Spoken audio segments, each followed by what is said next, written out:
तो आज बात करते हैं भारत और न्यूजीलैंड के बीच हुए उस फ्री ट्रेड एग्रीमेंट की, जिसने ना बातचीत की रफ्तार के सारे रिकॉर्ड ही तोड़ दिए। तो सवाल ये उठता है कि आखिर भारत अचानक इतने सारे फ्री ट्रेड एग्रीमेंट्स क्यों साइन कर रहा है। मतलब ऐसा क्या हो गया है कि इसकी रफ्तार इतनी बढ़ गई, खासतौर पर ऐसे समय में जब पूरी दुनिया की अर्थव्यवस्था बदल रही है।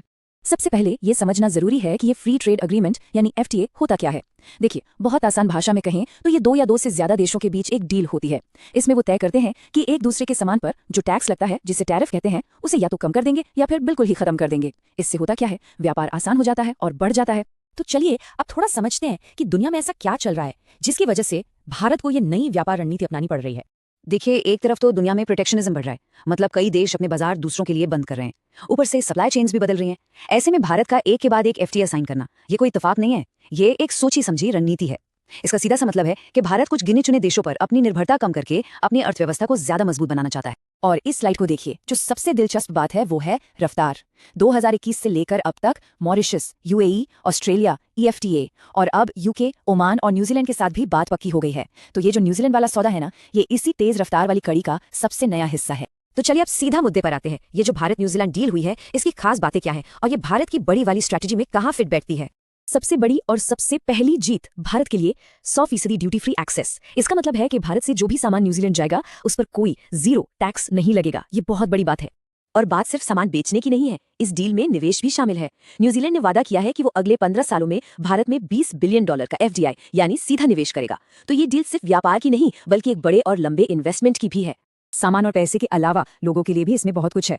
हर साल 5,000 स्किल्ड भारतीय प्रोफेशनल्स को न्यूजीलैंड में काम करने के लिए वीजा मिलेगा। इसमें आईटी, इंजीनियरिंग से लेकर हमारे जो पारंपरिक आयुष प्रैक्टिशनर्स और योग इंस्ट्रक्टर हैं, उनके लिए भी दरवाजे खुलेंगे। अच्छा, ये टेबल देखिए, ये पूरी डील को एक नजर में समझा देती है। भारत अपने 95% इंपोर्ट्स पर टैरिफ कम करेगा, तो बदले में न्यूजीलैंड भारत के सारे एक्सपोर्ट्स को 100% ड्यूटी फ्री कर देगा। निवेश की बात करें तो भारत निवेश के लिए माहौल बनाएगा और न्यूजीलैंड $20 बिलियन लाएगा। और मोबिलिटी मतलब लोगों की आवाजाही में भी दोनों तरफ से वीजा की सहूलियत दी गई है। और सबसे कमाल की बात, ये सब सिर्फ 9 महीने की बातचीत में तय हो गया। तो ठीक है, फायदे तो बहुत गिना दिए, लेकिन हर सिक्के के दो पहलू होते हैं ना। तो इस डील को लेकर कुछ चिंताएं भी हैं और इसकी आलोचना भी हो रही है। अगर फायदों की बात करें तो भारत के कई सेक्टर्स के लिए ये एक बड़ी जीत है। सोचिए, हमारे टेक्सटाइल, कपड़े, लेदर, ये सारे सेक्टर जिनमें बहुत सारे लोगों को रोजगार मिलता है, उनको सीधा फायदा होगा। फिर मैन्युफैक्चरिंग में ऑटो पार्ट्स, मशीनरी, इलेक्ट्रॉनिक्स और सर्विसेज में तो कमाल ही है।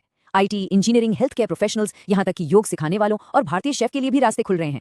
और हाँ, स्टूडेंट्स के लिए भी अच्छी खबर है, उन्हें पढ़ाई के बाद काम करने का ज्यादा समय मिलेगा। लेकिन इस डील में भारत ने बड़ी समझदारी से बातचीत की है। जो हमारे सबसे संवेदनशील सेक्टर हैं, खासकर खेती से जुड़े, जैसे डेयरी, चावल, गेहूं, चीनी, प्याज, इन सबको डील से बाहर रखा गया है।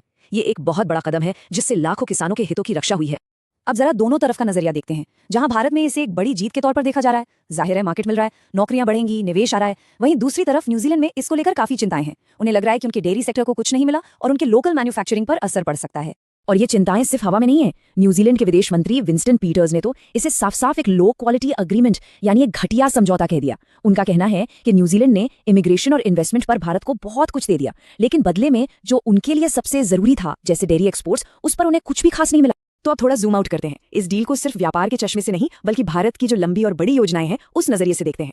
असल में ये जो एफटीए है, ये भविष्य की पार्टनरशिप के लिए एक तरह का टेम्पलेट या ब्लूप्रिंट है। पहला कदम, नए नए पार्टनर बनाओ, पुराने बाजारों पर निर्भरता कम करो। दूसरा, भारत को ग्लोबल सप्लाई चेन का एक जरूरी हिस्सा बनाओ। तीसरा, व्यापार को एक हथियार की तरह इस्तेमाल करके दुनिया में अपना प्रभाव बढ़ाओ। और चौथा और सबसे जरूरी, ये पक्का करो कि एफटीए से सिर्फ माल का व्यापार ना हो बल्कि देश में पैसा और नई टेक्नोलॉजी भी आए। तो बात साफ है, ये समझौता भारत के उस बड़े सपने से जुड़ा है जिसे विकसित भारत 2047 कहा जा रहा है। ये सिर्फ एक ट्रेड डील नहीं है बल्कि 2047 तक एक विकसित देश बनने के लक्ष्य की तरफ बढ़ाया गया एक सोचा समझा कदम है। तो इस डील ने एक नया टेम्पलेट तो सेट कर दिया है। अब सबसे बड़ा सवाल यह है कि इस नई रणनीति के तहत भारत का अगला स्ट्रेटेजिक पार्टनर कौन होगा।